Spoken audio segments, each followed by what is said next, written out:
Assalamualaikum warahmatullahi wabarakatuh. Selamat pagi ya, karena saya rekaman ini pagi. Oke, teman-teman mahasiswa di 3 keperawatan yang saya banggakan, pada kesempatan kali ini saya ingin melakukan deskripsi ya tentang tugas kelompok yang harus teman-teman buat.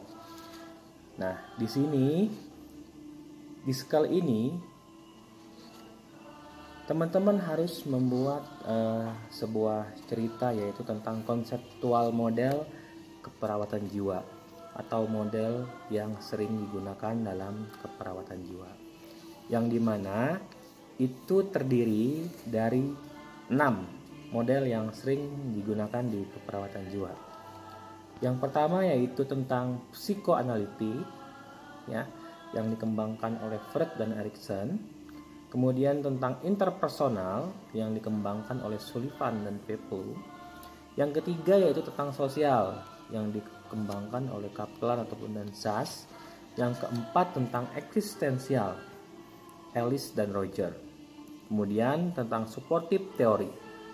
Yang keenam tentang medical, yaitu Meyer dan Kraepelin. Nah, konseptual model yang pertama yaitu psikoanalitik. Model ini menjelaskan tentang gangguan jiwa dapat terjadi ya pada seseorang apabila ego ataupun aksi tidak berfungsi dalam mengontrol id atau yang disebut dengan kehendak nafsu ya, atau insting dalam bahasa lainnya. Ketidakmampuan seseorang dalam menggunakan akal sehatnya ataupun ego untuk mematuhi ketertiban, peraturan, norma, agama, dan akan mendorong terjadinya penyimpangan perilaku. Nah, ini model psikoanalitik. Jadi teman-teman jelaskan tentang model ini apa saja yang dikemukakannya. Contoh, kalau bisa mengasih contoh lebih bagus ya. Ini silakan dikembangkan masing-masing oleh teman-teman sendiri. Yang kedua tentang interpersonal. Interpersonal di sini yaitu teori ini menyebutkan bahwa kelainan jiwa seseorang bisa muncul akibat adanya ancaman. Ancaman tersebut menimbulkan kecemasan ataupun anxiety. Ansietas timbul dan dialami oleh seseorang akibat adanya konflik saat berhubungan dengan orang lain. Ini yang harus teman-teman kemukakan. Kemudian tentang sosial. Teori ini menyebutkan bahwa seseorang akan mengalami gangguan jiwa, penyimpangan perilaku bila banyak faktor yang muncul ya. Jadi banyak faktor.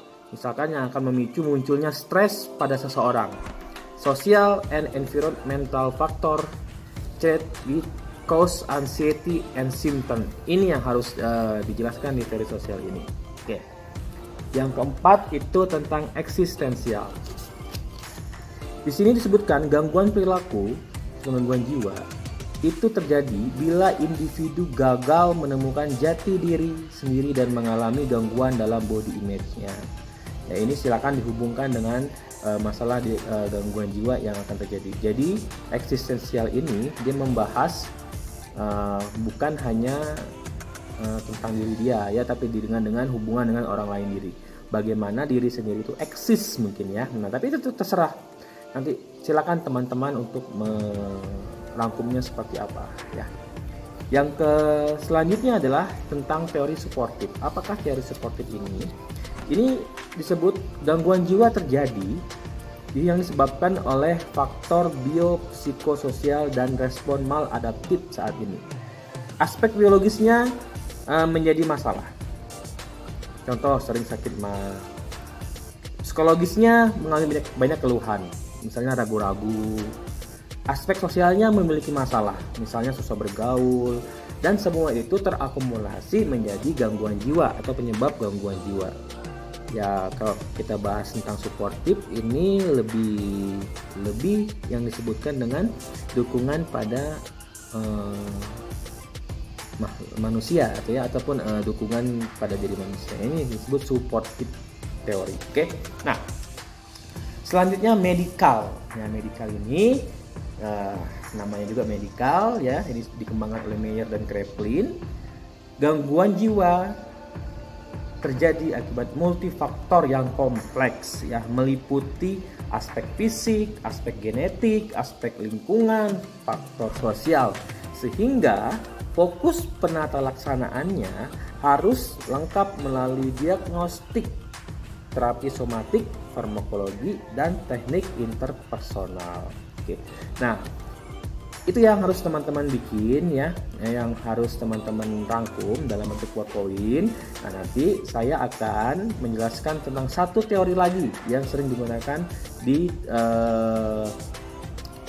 perawatan jiwa, yaitu teorinya Stuart ya. Nanti akan saya jelaskan dari aspek biologis sampai aspek psikologisnya, nanti bagaimana orang itu bisa terjadi gangguan jiwa. Kenapa sih seseorang bisa terjadi gangguan jiwa?